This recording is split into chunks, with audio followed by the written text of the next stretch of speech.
Hey, everybody. So, welcome to House Calls, the podcast. So, Matt, tonight we have a special guest, our We do. longtime friend, educator, Chuck Baldecchi.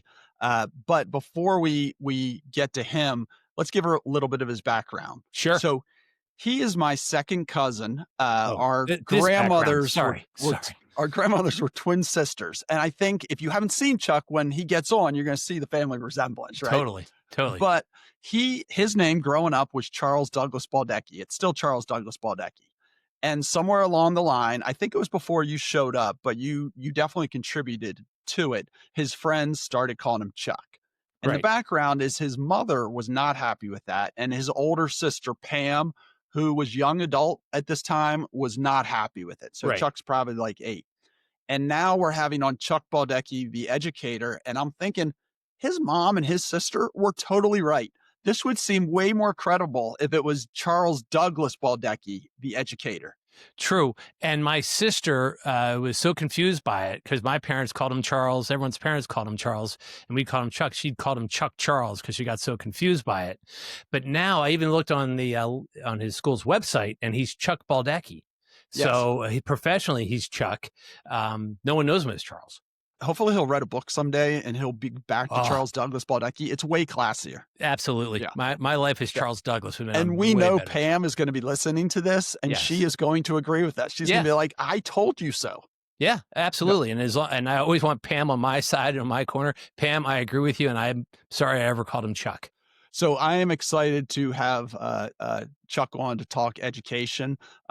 Did you know that I went to 26 grades of school? No, Ty, I did not know you went to 26 grades of school. So I was thinking today about how important teachers are.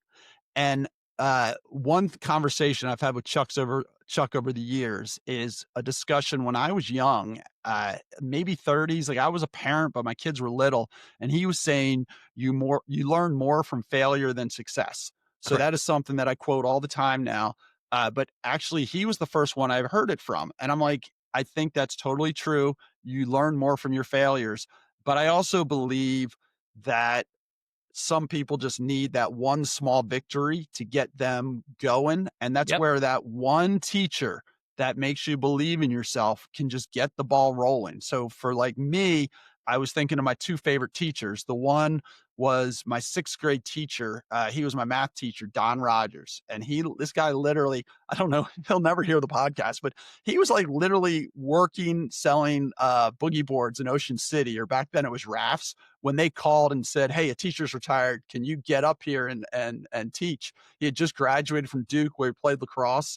And so he's 22 years old. We thought he was the coolest guy ever. He was an incredible story teacher. So obviously you wanted to do well in math. And that's what got the ball rolling, where I was like, I'm pretty good at math and science. And then my other teacher was Tim Holly, who was my high school English teacher. He was also my JV football coach. Stud guy. Like he led the high school in rushing yards, went into college, went to the Navy, got out as the Navy guy. And I was just like, this guy's awesome. So then I was like, well, I got to do well in his class because he's a cool guy. And I'm like, those two teachers were like, they get the ball rolling. You get the victory in that class. And then you're like, oh, I can do well on this subject. Absolutely. And Ty, just before there's comments in the section, I too went to school for 26 years. Okay. And part of that time, my failures also became part of my successes. The only difference is that I'm not a doctor. Yes. Did you have a favorite teacher though?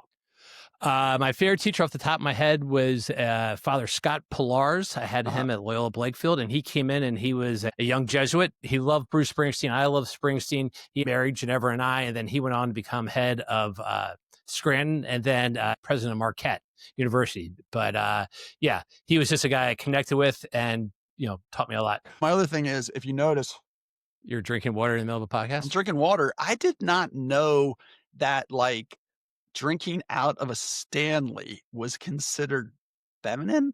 I had no idea. I have 2 daughters. We have Stanleys everywhere. So I had a couple comments because on the last podcast, I was sipping out of a Stanley and I got some comments and I was like, I literally had no idea.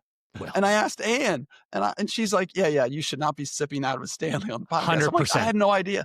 Thank God. So thank God for Pam and Ann, who can finally back me up. I've been telling you this stuff for years, and you never believe me. So it takes Pam Baldecchi and your wife Ann to tell you these things. Good God, you Okay. have no trust in me.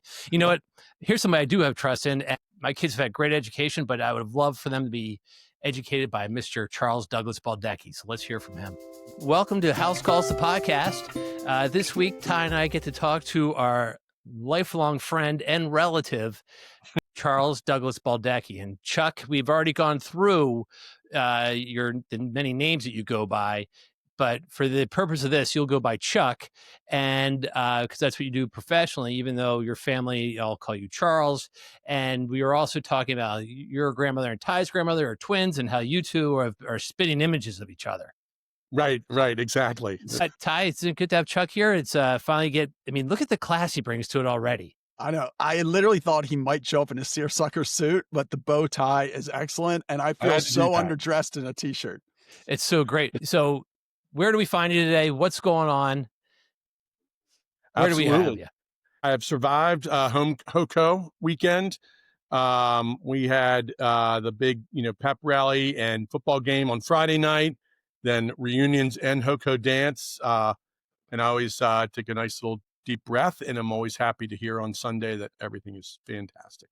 Great. And and again, this is homecoming. I'm sorry. I'm coming to you from Charlotte, North Carolina. I am head of Charlotte Latin School, which is TK through 12, about 1,558 students. And this is my 22nd year as a headmaster and my 7th at Charlotte Latin. And with those 1,500 students, how many professionals do you have, staff as well? So we have probably a little over 300 full-time. And then if you add in part-time, it gets to about 600 plus. And I'm not even sure that includes like assistant coaches and all that kind of stuff. It'd be a lot. Yeah. So let's start at the very beginning. When did you first start considering a career in education?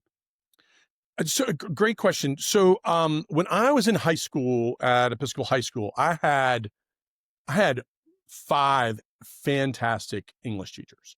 And the funny thing is, though, I wanted to be Gordon Gekko, which I know is not necessarily what you're supposed to say. But I was like, I'm going to go to Wall Street. I want to make a ton of money. And that is sort of what I thought I wanted to do. But in the back of my mind, I had these great teachers that really inspired me. And one in particular, a guy named Al Phillips, who was like, today at Episcopal, I bet 3 people hold his job. Like, he taught English, he was dean of students, and he was also the faculty advisor for the honor council. And he was like one of these guys that could just see through your soul. Like on a Friday, he could look into me and he was like, "Don't make the mistake you're going to make this weekend." I'm like, "Oh, okay, yes, sir." I'll be good. But he just was awesome. And then, so when I went to Denison, I was like, I know you want to do this Wall Street thing, but just in the case, let's also double major. So I did an econ and English literature major. And it was a great decision. And then, interestingly enough, one summer I worked on the Mercantile Exchange. I did the S&P 500 pits, like Ferris Bueller's Day Off, that whole thing. And it was a great experience, but crazy, right? Just sort of watching grown men cry after losing $500,000 in a day. And then the next day they're up and they're like patting you on the back, inviting you to a Cubbies game. And you're like, "Do you remember what you said yesterday?" You just ripped my head off.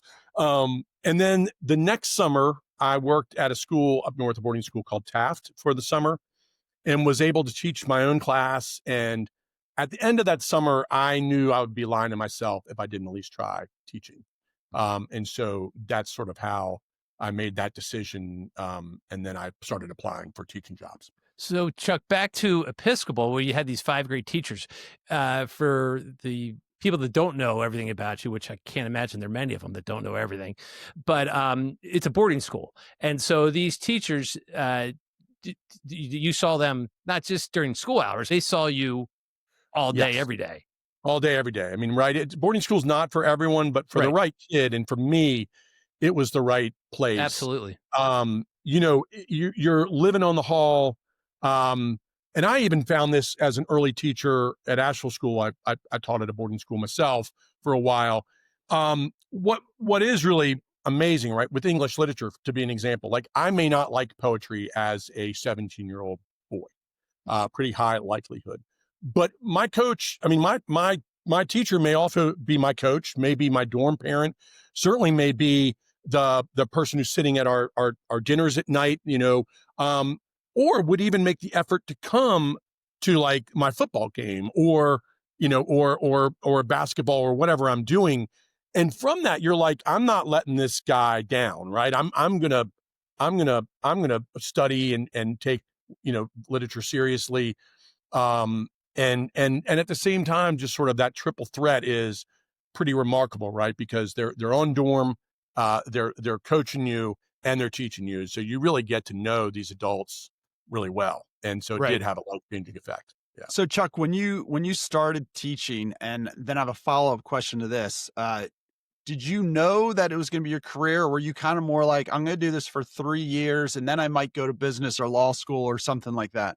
No, you're right. So, what I did is actually my first job, I took a year off and did a gap year, but I came back to Episcopal to teach, and I went that year.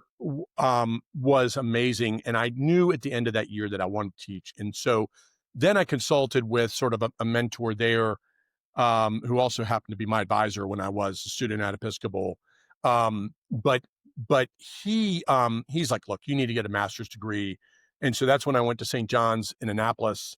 And that was a pretty transformative experience as well, because what I learned from that whole experience is not only reading the great books, but that like you don't have to have the right answer. You have to know how to ask questions, and you're not expected to be sort of the sage on the stage. You're supposed to get kids to really learn that, and do it on their own. And so, but it's interesting how you're sort of you sort of evolve. I did know at the end of that first year that this is what I wanted to do, and so therefore I had to commit to it. My follow-up question was, when I was in school, and I wonder if it's still this way, I had a ton of teachers who were great teachers, but they only did it for maybe 2 to 3 to 5 years, and they were also my sports coaches, and they came in and I felt like they were great teachers, but I also realized they had career teachers mentoring them, and a lot of them were alumni of the school, so they already had a relationship with those teachers that were mentoring them. Is that still something that goes on now? Or if I'm a biology teacher, I actually have to have a teaching certificate. I can't just be like, hey, I was magna cum laude in biology. I can teach biology for 2 years before I go off and to do something No, else. absolutely. And I mean, I always encourage people to at least consider the whole idea and the career of education. And it is often a great step before you go to graduate school. Right. But the truth is, it depends on the level, Ty. If you are teaching high school at an independent school, at least, what I want is that you understand the material. So if you were a biology major and you don't have any teaching degree, I'm fine with that in high school. Middle school, we'll get to that in a second. And then lower school, I actually think it is valuable to have an education degree, because it really is about pedagogy and how to organize your class and sort of develop in reading and develop in math and start from the beginning. But so it really depends on the level. But for example, if someone is thinking about going to medical school and they are, they're a chemistry major or a bio major, um, you know, teaching for 2 years can one get you really solidified on your knowledge and test that out. But you also are setting yourself up to then go on to graduate school and something else and different. And from a mentor perspective, I mean, I think that's one of the key things. I always, even early in my career at both Episcopal, when I went for the year in the Nashville school, I would sort of saddle up next to probably the old, kind of legendary teacher that I felt like, all right, let me take a knee and just sort of listen to coach talk here about what they've learned from their 30 years of teaching and working with kids. As you know, as being a longtime loyal listener, we like to jump around. Yeah. So you go to Denison, but then I really think, from watching from afar, though, the St. John's years, or 2 years, really were instrumental on your approach. Talk about that graduate program, because that's really unlike anything that's Yeah. out there. Loved St. John's in the sense that you read the 100 great books, and it really is sort of a classical education piece, but it's more than that, in that the whole idea is a seminar approach, which is they're typically at St. John's, there are about 20 students sitting around a table and two teachers. And the teachers alternate days, but you'll do the night's reading, and then they'll ask a question, and then you as a class go from there. And I would say a classic hour and a half discussion, the teacher may only say two or three more things, right? It's everybody kind of pushing each other. And the key piece about that is like it's kind of based in the Socratic method, right? And which is sort of the place where St. John starts. That pretty much everybody reads the Meno by Plato, and it's a dialogue where Socrates really is trying to find the answer to virtue, and you know he doesn't find the answer, but like the whole dialogue piece is sort of a good construct of like how do you pursue something you actually don't know the answer to, and then how do you try to find truth. And so it really did make me a much better teacher, right? Because I was able to ask questions and learn, and wrestle with these really difficult, like the big problems of the world. And then you were able to take that and then, put that into your own, I guess, style. So you started off as a teacher, but when did you, and what were you teaching? And then second is, when did you know you wanted to move into administration? Yeah. So I went so I taught at Episcopal for a year. I was at St. John's. I actually called my old headmaster at Episcopal and said, look, I would love to spread my wings. I feel like, I love Episcopal, but they probably still see me as an 18-year-old. And he said, well, you need to go work for the best man in the business, in my opinion. It's a guy named Billy Peoples, who he had mentored and was an Episcopal alum, and he was the head at Asheville School in Asheville, North Carolina. And Billy really was a mentor in so many ways. And when I talk to people that are early in their career, what I always tell them is like, you need to find that mentor, right? That will take an interest in your career. So I taught English probably the first 2 years solely taught English, lived on dorm, coached, 3 seasons. I think I even did I was a tech director for the play, like, and that's right. That's a classic, like where I clearly I'm not the director. I think, but I did take one tech class at Denison, and they're like, you can help in this area. So you just sort of are learning on the fly. Um, but but Billy had also, we had conversations where I was like, look, I would like to be like you one day. And the cool experience that he gave me is my second year at Asheville School.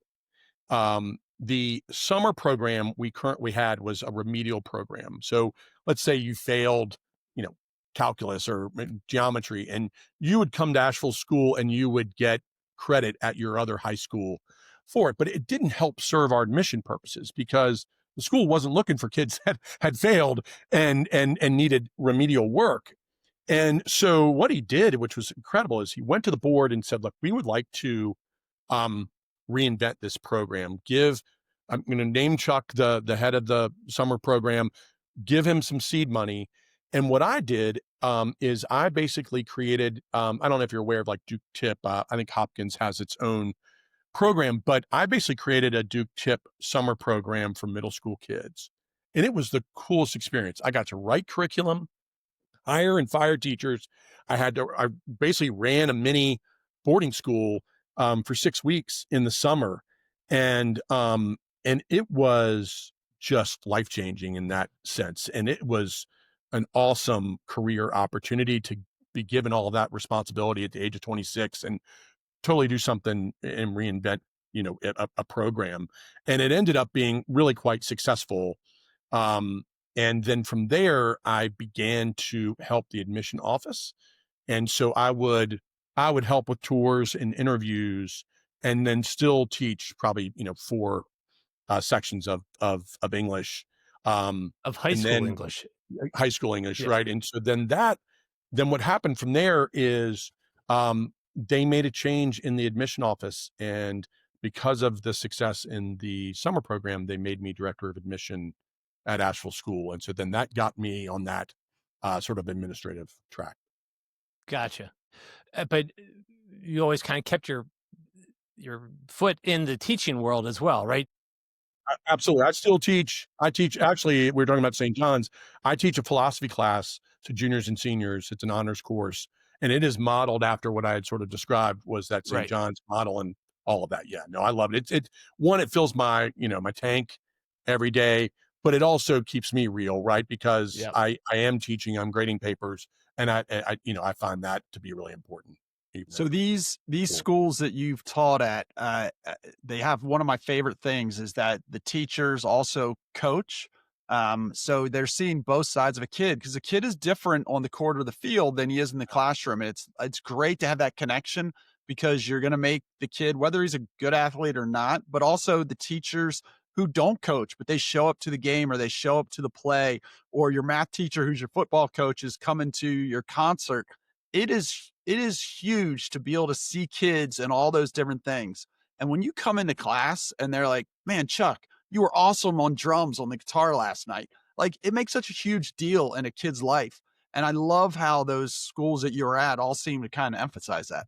Yeah, no, I mean, and even at Latin, my current school, one of the things that we really try to push is that I think something like 75% of our sports have at least a current faculty member coaching, right? And you want that as a school because for exactly what you've said, which is they know the values of the school, they know what it means, right? And I think the key thing too to that is to your point, kids show their success story in different places, right? You can have someone who's really academically gifted, but they may need help sort of being a team member, right? And that builds the whole child, or they come out of their shell on the stage, and being a part of that. Or the other side of that is, which is, you see a kid that's struggling, but all of a sudden you're like, wow, that kid is grinding every day at 6:30 a.m. in the weight room, and then they're going to practice and they're trying their hardest. And like I said, you make that connection, and then all of a sudden they're willing to come in and meet with you about the paper that you have to write, and you can help them grow as a writer and at the same time, as a person. It's a really humbling experience, I think, about education in general. What I do love about the work is, I mean, as you all know, you have kids, there's nothing you love more than your child. And then for someone to sort of entrust their growth to you it is incredibly rewarding, but it is very humbling because we all know that when you are a parent, man, I love that child. I mean, it's a really kind of cool experience to do that, and so you want to And take it seriously and get to know the whole child. well, that you said it, education's the whole child, right? To do it everything. And it's not just the ABCs, but it's in the classroom, it's out of the classroom. And I really think you got a lot out of that from probably didn't realize it at the time, but boarding school, right? Those teachers who, nourished every aspect of you. And it's fascinating to watch you pass that on at a non-boarding school now. Yeah, So no, no. you were very young when you got your first head of school job. What Yes, was that I like, and think how I did got that come named when I about? was 32, Uh-huh. which is kind of crazy. And I will say again, I got my first job at 32. yeah, exactly. Hey, there you go. You But you've kept it, Ty. Ty's Yes. kept Yeah. his. It's Yeah. not true, Ty. I worked the maintenance with you. That was a Yes, real that's true. job. But it was kind of wild. I think that's where Billy was truly a mentor to me and sort of helping me set up what I needed to do and get that responsibility. And actually, um, then I also had 2 years with, he actually was the head at Gilman for a while. Arch Montgomery was also my boss for 2 years before I went to Lexington School.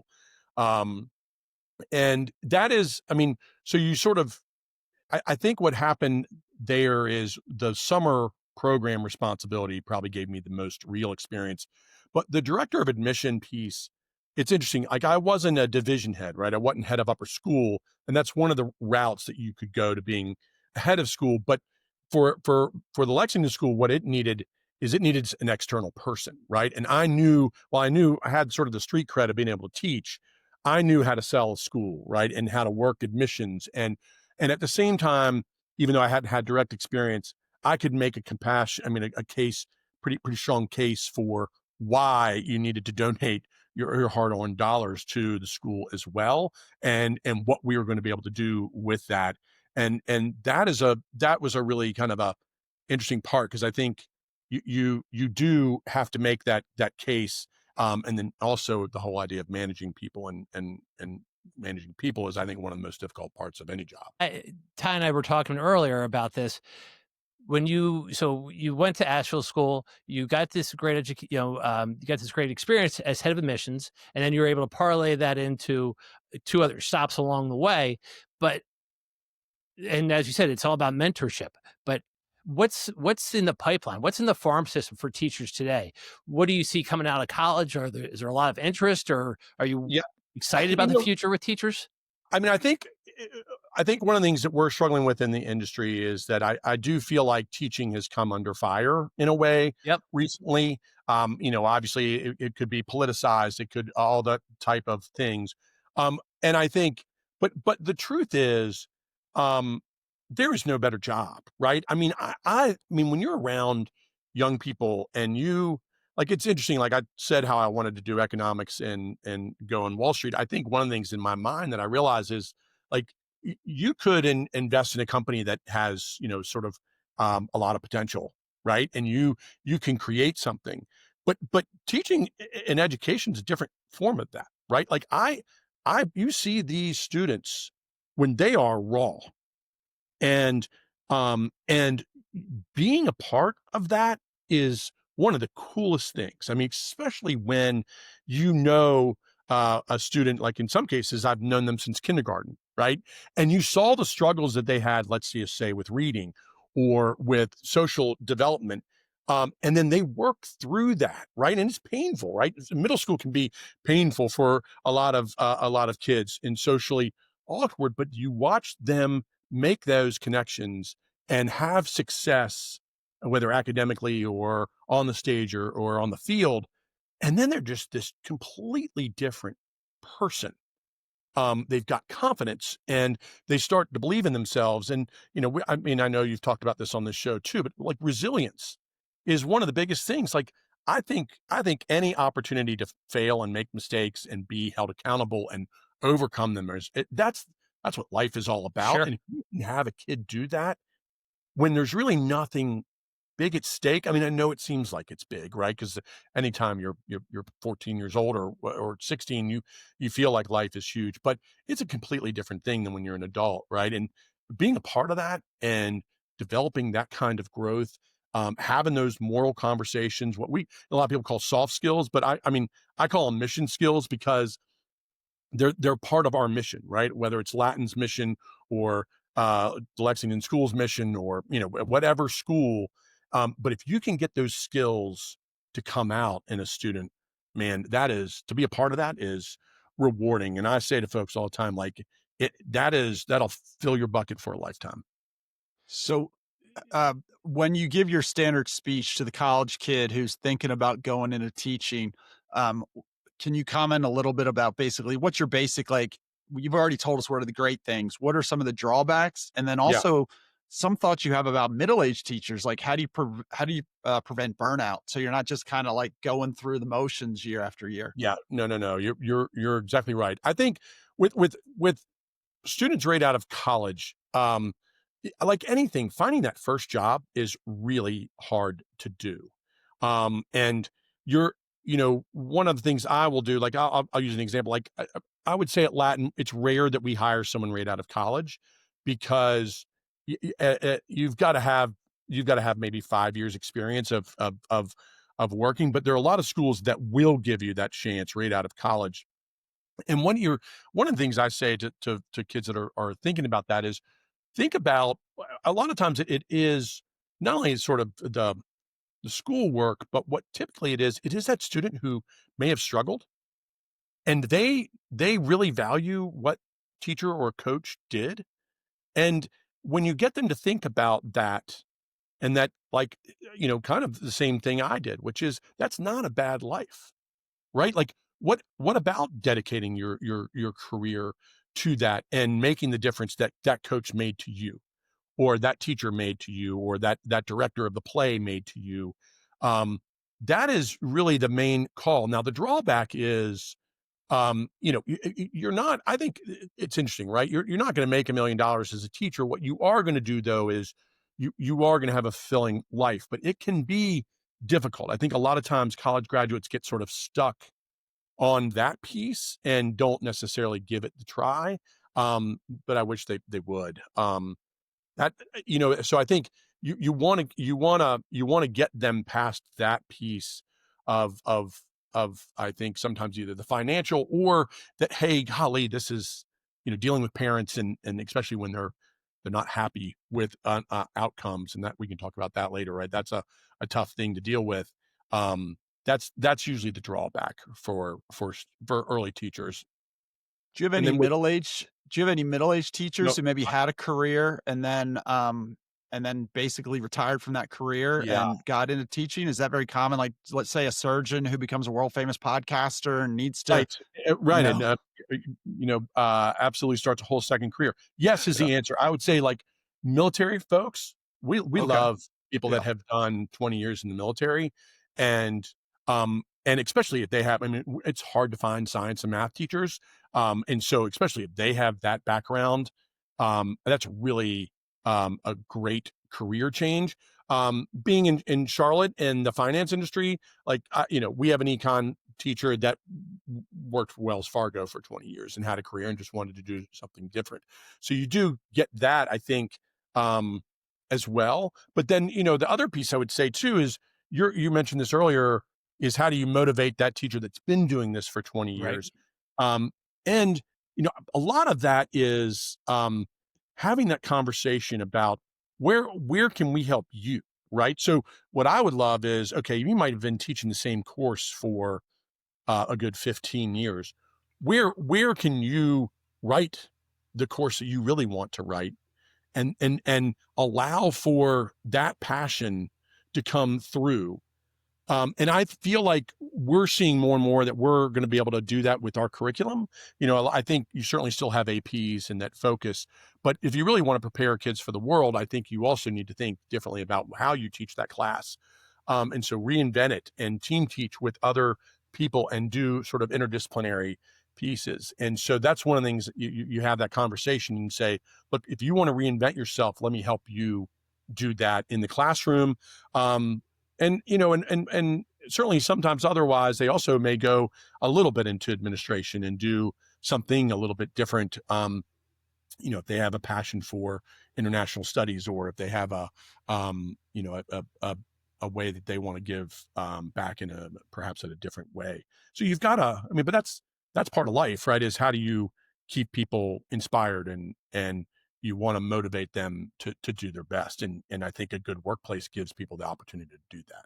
So a you mentioned parents, and I'm kind of going down the track of you've been dealing with high schoolers or middle schoolers, whatever, for 30 years. It's their first time, and I'm coming at this with Yep. two more adult children who are now married. And I look back at some of the stuff that I was worried about when they were in high school, and I realized that I probably was too worried about it. How do you deal with that whole interaction of parents to be like, "Hey, I've seen this before. It's gonna be fine. Your kid's a good kid. The C plus in chemistry is not the end of the world." Yeah. I think it is the most humbling part of the job. It's my favorite part of the job. It's also my least favorite part of the job. Like, what I mean by that is, I'll put it this way. Actually, Arch Montgomery that I talked about earlier, one of the best pieces of advice he gave me when I took the job at Lexington School, my first headship, is one of the adages in the education business that 95% of your parents are awesome, 5% maybe a little bit crazy, right? But what he also added is, Chuck, we all love our kid enough so much that 100% of us can be in the 5%, right? Yeah. And that you have to you have to understand that, right? Because if you're if it you've got to peel back the onion, because when a parent comes to you with a concern, it isn't always that reason. It's actually five others that led to that. And I think one of the best things, like, we're an experienced educator, they know how to ask those questions and peel back the onion. Um, and I think the other thing that a really experienced educator can do is not get defensive or frustrated right off the bat, even though you may. Like, I've done this 20 times. I get that you are going through this for the first time, but that's where you say, look, this is why it's so important to have a partnership, right? I'll use this, like, a third grade teacher. If you're a third grade teacher and you've been doing, I have been working with third graders for 15 years. I've seen them go through this, and I have seen great readers. I've seen really weak readers, and I've seen readers make that leap. And what we're going to do is let me help you get your child to that next level. And what I want parents to know is that's why you're partnering with a school. That's why you've got an experienced educator. How lucky are you that you like it takes a village. And so don't listen to the educator, and let's try to solve that problem from the point of view of, like, I have seen this over a 30-year period of time. Just, kind of hold my hand and let's go together. And if you're a parent that can work in concert with a teacher, your child is going to be able to get through those ups and downs really beautifully. Um, but it's just hard because you think that your child's going to be behind, or Right. that they're not going to be successful, and or the dream of Harvard is now no longer in the books. Um, but it's different. I think where it gets harder today, though, is I the competitive landscape of college admissions has pushed this sort of, almost winner takes all mentality. And we can't do the C plus because they'll never be able to get into college, or I can't believe you're suspending my child for this. It's going to ruin their life. And when I'm looking at that, I actually look at it differently, which is I don't think anytime you can have your child be held accountable and learn from something, it is it is the better option and the better lesson from a long-term perspective.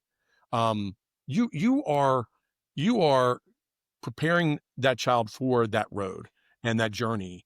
And it is a really hard conversation because from the parent's perspective, the world's coming to an end, and my child, isn't going to be able to do X, Y, and Z if you hold them accountable. On my end, I'm like, look, I've never really seen a situation where a college didn't take a kid because of something they have done if they weren't reflective and learned from it. I mean, actually, some of the best college essays I've ever read were kids that made big mistakes, learned from them. And in fact, I've seen them get into colleges they wouldn't have because they were able to show a level of maturity that you can't get by sort of skimming by and not, ever getting in trouble, right? It's just an interesting concept, but I get why parents are so scared about it. It's also an interesting comment is that we all yeah, we we all know that late bloomers sometimes do great in life, and it's hard maybe sometimes to explain that your middle schooler who's a little bit behind might catch up in high school, or they might peak in college. Not everybody peaks in the 7th grade, and, Yeah. that's something that's good for Uh, parents to know. to that point, I say to parents all the time, you do not want your child to peak in high school. Why? Yeah, Like, you got a lot of life to live. Like, yeah. that's not where to peak. Right? And this is all sort of training for the next stage. And certainly anyone who knew me in high school or middle school, I definitely, that was, a tough time for Chuck Baldecchi. And I learned a lot of lessons, and made a lot of mistakes. And it's actually one of the reasons why I really love teaching, right? I had Yeah. teachers and coaches and adults that actually took an interest and kind of said, hold on, you got to get yourself together here. Uh, Well, Yeah. first off, listeners, I want you all to know that we signed NDAs with Chuck before we did this, saying we would not bring up, Absolutely. and he's the one baiting the trap. But if you'd like to hear more of those stories, please subscribe to House Calls After Dark. So we But should have Chuck on again right when he retires and be Like, like, when I "Here's retire. who here's here's your, who we here's, remember." Yes. but I, you, I, I, I mean, always, if I have, any friends, I can send nice Christmas gifts and, yeah. and everything to keep them quiet from telling stories of old. But Chuck, you were kind of touching on it, and I think you also have this unique perspective as being an educator, being an administrator.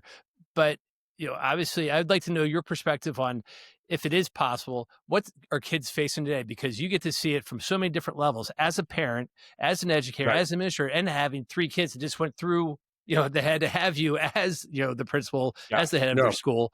What's going on out there? What do you see? How's it different? And do the kids have it easier than we did? Well, this is the thing I think is interesting, right? And it is, I, it is, it is as true as the sun comes up every day. Generations that are older think that younger kids have it easier. I I completely disagree. It is their own experience. And I mean, I would argue that this generation in the last 10 years, it's been the most selective college world. And then now again, you've got to want to go to those schools, and that's okay not to.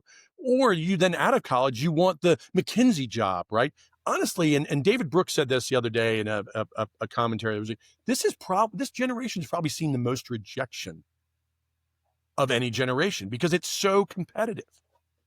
And so I like to sort of tilt that upside down. I am always given hope by youth and what they are going to do and how they're going to solve problems, right? You've got phones that have been in their hands since they know. And social media is a dynamic that we did not really deal with. And you do look, I mean, it's interesting from a mental health perspective. I mean, for years, mental health stayed the same, right? Amount depression and even suicide among high school kids, college kids. It stayed pretty even for 40 years. And then around 2012 or whatever, the advent of social media, that number just popped up.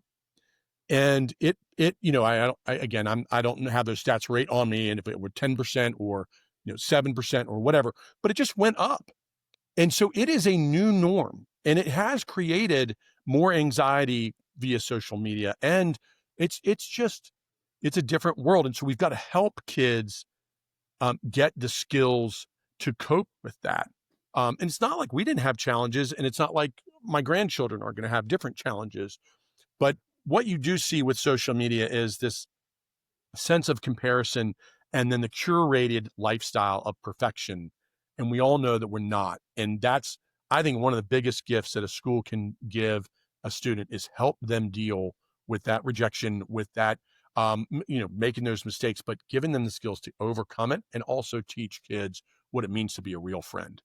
And that I don't believe has changed. So it is a different world. And so I am hopeful by this generation, but by the adage that they are, soft and, have it easier. And, I don't buy that because I see them struggling just like we struggled. Yeah, it's just different than the one. Yeah, their struggle is equal as ours. It's just different. That's all. Little sidebar about the anxiety and the depression. Just refer any listeners to some of the lectures or podcasts by Jonathan Haidt, Haidt, who is great on it. He's very apolitical, neutral. He's not, I mean, just a great speaker and can really explain it. But the other thing that Chuck taught me, and Matt, I don't know if you know this, but the easiest year ever to get into college was 1988. Didn't you say that? Because it was like 88 or 89. yeah, I mean, we're right there. yeah, I mean, it was after the baby we were boomers. the smallest generation. Yeah. Now, I will tell you, after 2008, 9, it's going to get easier. Like babies born after that. Yeah. So if you're a parent who's like, oh, well, my friend had B's and got into this college or that college, like it's a whole, if this is your first kid going to college, it's a whole different world. Those safety schools are no longer safety schools. Right. So when your kid is applying to college, do not go off of 1980 knowledge. Data. Yeah. And being from Baltimore, we also had the thing where if you made a varsity lacrosse team, you were getting recruited by college lacrosse schools.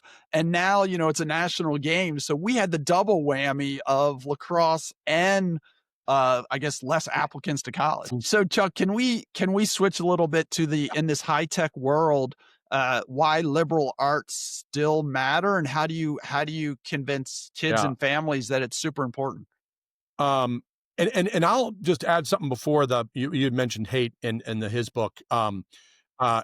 We actually last year, it was about a year ago, we did take away phones for high school students. And this will get to your question there a little bit, but I thought I was ready to just take meeting after meeting. I had a couple of parents that were very nervous about like not being able to get there, but parents loved the decision. Kids were a little bit more like at the beginning, not happy about it. But after 2 weeks, kids even looked at each other and they're like, we are, I'm so glad this is out of my life, at least from 8:30 to 3:30. And what we've had to do, which is the coolest thing, is we've had to buy more toys for the quad. So spike ball, Jenga, chess sets, cornhole, and it's loud on the quad now. And I'm telling faculty, I'm like, no one is going to tell them to be quiet. We have done this for a reason. They've taken away the phone. They've got to be able to talk to each other, and I think that skill set is so critically important. And I do think it's what's going to, I think, help. But Oh, when yeah. you have that great success taking away phones, is that something that like at your conferences, the independent school conferences, that you're just letting everybody know? Like, is that out there so that It is out there. the And other I have to say, heads? that's the thing about the book that was written. What was the name of that book? Why can't I think of Jonathan Haidt's book? But I have never seen change happen so quickly in Right. education.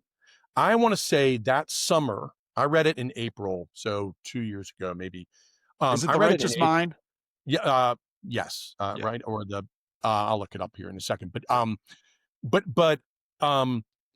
I read it that summer, and then the listserv, at least for like I'm a part of a lot of groups, but the Southern Association of Independent Schools, that listserv just popped off, and people all summer were like, "We're moving to it. We're moving to it. We're moving to it." I did not feel right about doing a switch and bait over the summer and having kids leave in May and then come back with a different set of rules. So we waited until October to announce that change and work with them.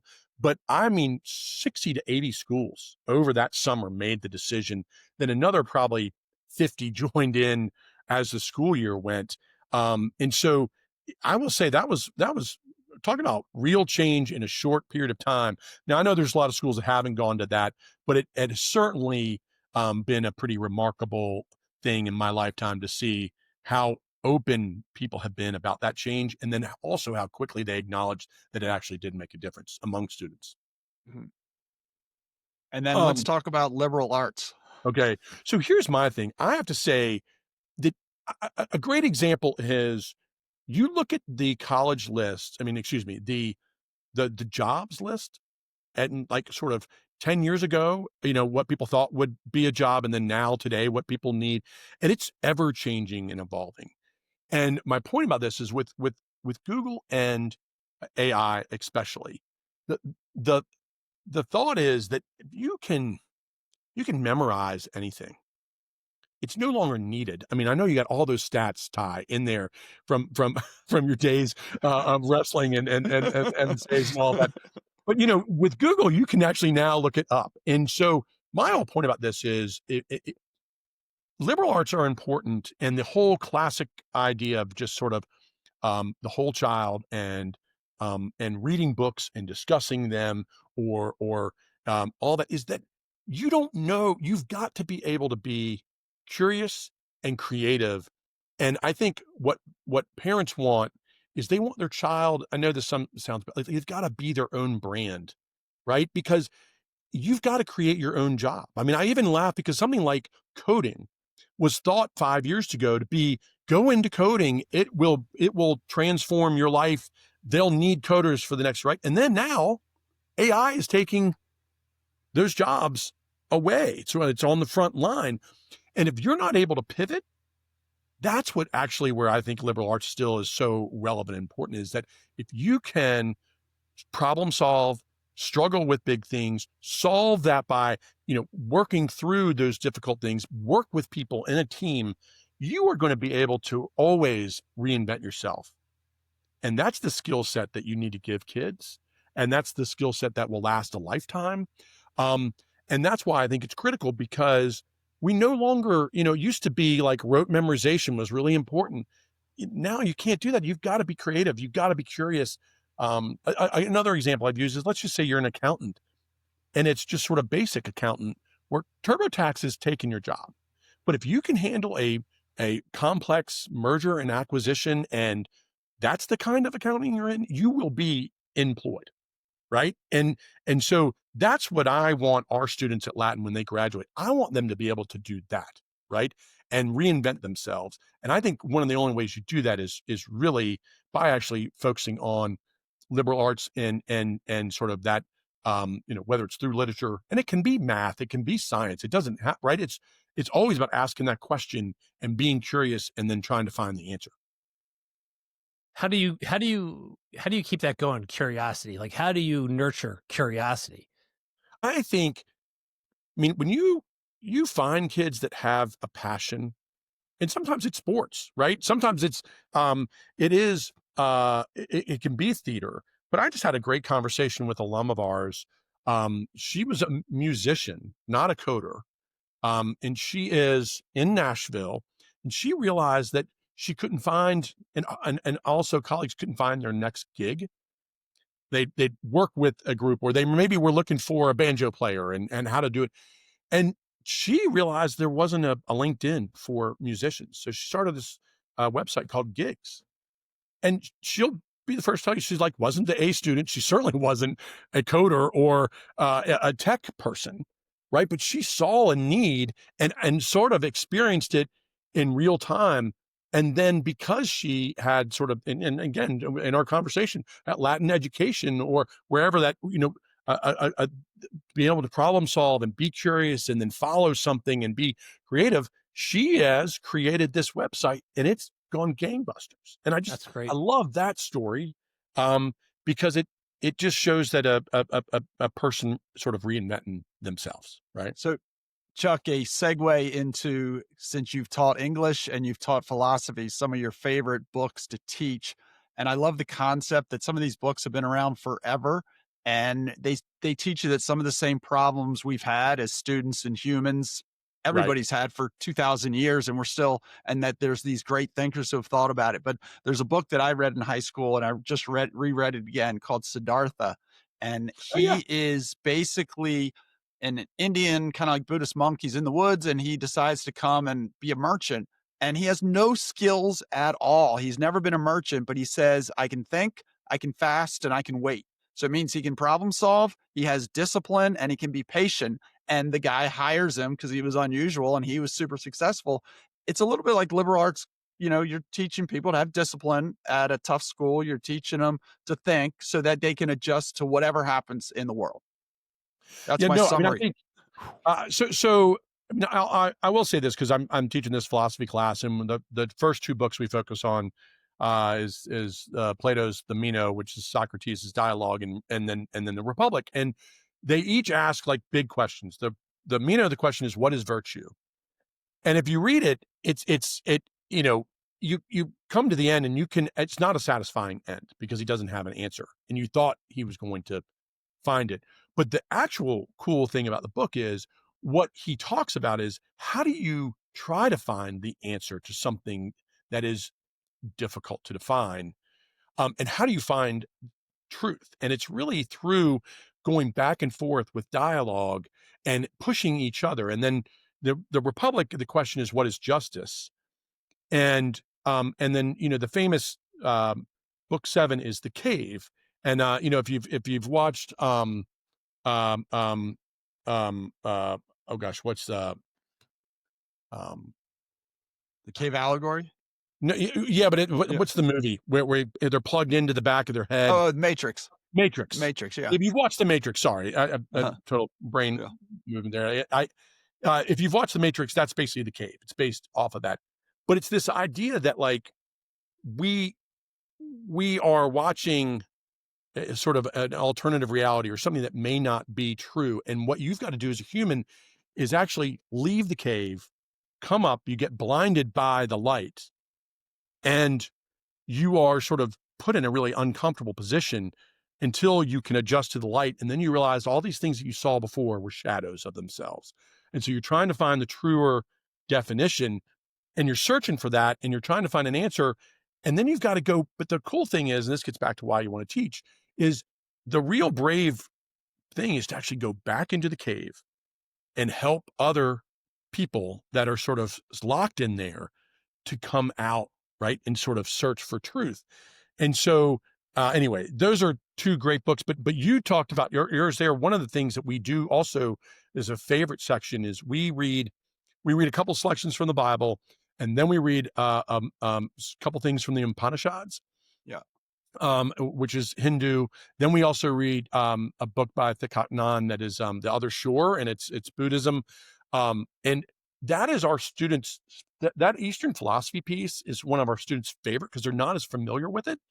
But struggling with those questions are also awesome to see how they do that. And so I mean, that's over what, almost in some ways, 5,000 years old, and it's still pertinent today because we know this about everybody is you can be really successful in life, make great money, but you may not be happy, right?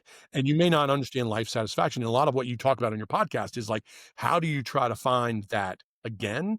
And the only way you're going to do that is to actually search for it. So sidebar, in Plato's allegory of the cave, when he goes back into the cave and tries to get everybody to leave the cave, do they leave with him? Like No, what's the thrilling one of the comments conclusion? he makes is, they may kill me if I go back down there, right? Because Okay. their world's perfect. They don't want Okay. it to be changed. And so that's actually one of the things he says is that you've got to be brave enough to go back down, but that if you do go back down, the reason they might kill you because Okay. they don't want to leave their world. Okay. So what are your Um, favorite books, oh, literature books to teach? Absolutely. So I would say, like books that have really, I mean, I will say I'm pretty classic on the, like, Great Gatsby, I think is one of the great American novels. It's awesome. I think Hemingway, like For Whom the Bell Tolls, Farewell to Arms. I think anything like that, like, you can't live these lives, right? Another big fan I'm Toni Morrison, Song of Solomon, like one of the great novels. Like, I have no idea what it's like to be an African American woman, growing up in Florida, but you can get like the half experience by reading that. But there are all those books that are classics are still dealing with the age old problem. Like you've talked about the hero's journey on here a number of times. It's classic, right? And like King Henry the Fourth, Part Two and Part One of Shakespeare's plays, like you're talking about one of the classic things, right? Like Prince Hal is he has been handed everything. He doesn't want the responsibility. He is, he wants to hang out with Falstaff and be a near do well, but then he tells his hero's journey and gives probably one of the most inspiring speeches before battle. And the reason he can lead people is he realizes he has to leave the childhood behind and the drinking and sort of the gallivanting behind. He is going to be king, and if he's going to do that, he's got to be serious. And that journey is one of the classic ones of all time. The Odyssey is another great example, right? Are you saying he had to leave Hakuna Matata to become king? I knew it All was goes coming. back to the What line. I've been preaching? I'm so mad. Yeah. I had to lay it up. I know. I mean, I was just waiting. I was just like, I mean, do you see right. his face went out of frame because he got so Yep. big, his head? I can see a graduation Yeah. speech with Ty Yeah. coming with a Hakuna Matata.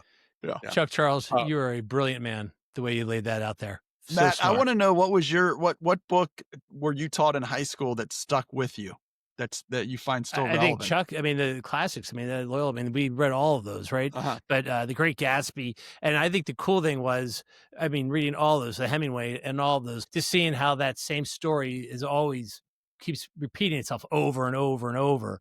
But The Great Gatsby definitely had a big effect, and just the way he wrote and just described things, it was chilling. And wasn't Gatsby not famous when it first got published? Like, I thought I read somewhere that it was put in like the GI's backpacks in World War II to give them something to read, and that's when it got famous. Was like after World War II or something. Yeah, that's that'd be interesting. I have to see. I mean, Fitzgerald was pretty well known, Yeah. right, and Okay. pretty popular. I mean, Ty, I guess you could Google it. yeah, right. We could. Put it in the Google machine. But it is, Um, yeah. I mean, I think again, like what's interesting about that too is you've got somebody you're around this wealth, and right. I think one of the age old things is like trying to have the balance of doing the right thing, and if you have too much money or power, it corrupts, and if you're starving for your next meal, you can't, that you just you're just trying to get by every day, and it really talks to this sort of, okay, if you're in this sort of middle class or you've got the responsibility to sort of be moral and try to do the right thing and find the meaning of life or whatever it may be. It's a classic problem. How excited do you get to pick the curriculum? Like these are the philosophy books or these are the great literature books that I'm gonna teach this year. Like that seems like it'd be pretty exciting, but also trying to figure out how you're gonna get kids in 2025 to relate to it.